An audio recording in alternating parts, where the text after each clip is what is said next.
Magandang umaga, naman araw nga ho pala ng linggo yan at rest day nga ho pala namin.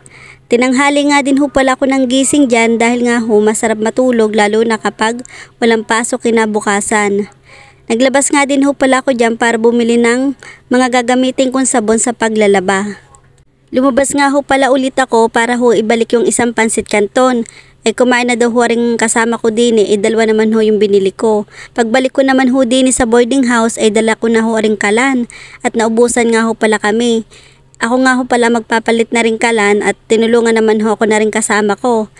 At ako na rin nga ho pala magkakabit niyan at hindi ho sila marurunong. Diyos ko, kay naman na katagal-tagal na ho kasama ko din sa boarding house wala hong marunong magpalit na rin. Kay naman na. Hinigpitan ko nga ho pala rin pagkakakabit ko ho din sa kalan at baka nga ho pala nasingaw sayang ho yung laman.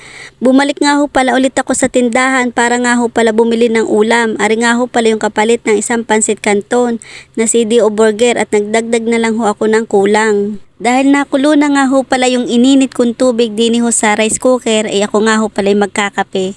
Kahit nga ho pala katingkaran na ho ng init din sa labas ng aming boarding house hindi ho ako magpapapigil ng hindi magkape. Hindi ho kumpleto yung maghapon ko kapag walang kape.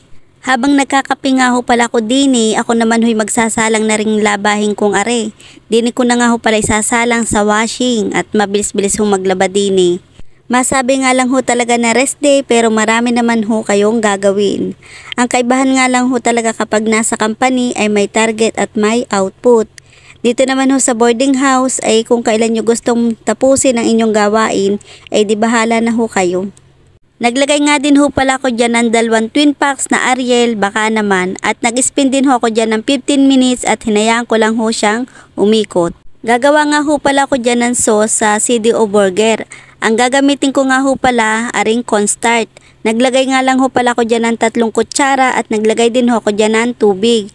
Hahaluin ko lang ho hanggang sa matunaw yung powder. Dahil luto na nga rin ho pala rin sinalang na kanin ng aking kasama din sa boarding house ako naman ho magsasalang ng kawali din at magpiprito nga ho pala ng CDO burger. Kapag nga ho pala mainit na rin kawali maglalagay naman ho tayo ng mantika. Use na nga lang ho pala yung ginamit ko at ilang araw ko na ho yung ginamit. Hindi ho pala, 2 beses pa lang ho pala. Kapag luto na nga ho pala ring CDO atin na nga ho palang hahanguin at baka ho masunog pa. Pagkatapos ko nga ho pala magluto din di ari ho naman ang sinunod ko rin tuyo at napaibig nga ho pala ako. Pag aring garni na ho ang itsura di hahanguin na ho natin at luto na ho ari. Pagkatapos ko nga ho pala magluto na rin tuyo di syempre hugasan ko muna ho ring kawali at magluluto na nga ho pala tayo ng sauce ng CDO burger. First time ko nga ho palang gumawa na rin di ari sablay na. Dapat nga ho palang ginawa ko muna diyan nagpakulo nga ho pala ko ng tubig. Saka ko ho inilagay yung cornstarch baliktad ho ang ginawa ko Naglagay na nga rin ho pala ko dyan ng mga pampalasa, beef cubes, paminta, umami, at toyo para naman ho gumanda yung kulay ng ating sauce. Na makuha ko na nga ho palang lapot na rin at saka ho yung tamang timpla di ari ho't hinango ko na at pwede na tayong kumain. Tara kain ho tayo mga kalinggit. Kumuha na nga ho pala kayo dyan ng kanin na mainit o kaya naman ho yung bahaw. At tara't saluhan nyo ho ako din at marami ho kaming ulam. Sauce pa lang ho ulam na.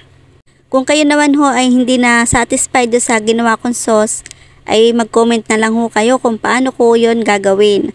At first time ko din naman ho gumawa noon talagang sablay naman ho. Pero yung lasa naman ho hindi. Talagang medyo sumarap naman ho ng kaunti. Bago naman ho matapos sa ring aking video wag naman ho nyo akong kalimutan i-follow, i-like, i-share at mag-comment na rin ho kayo. See you next vlog. Bye bye!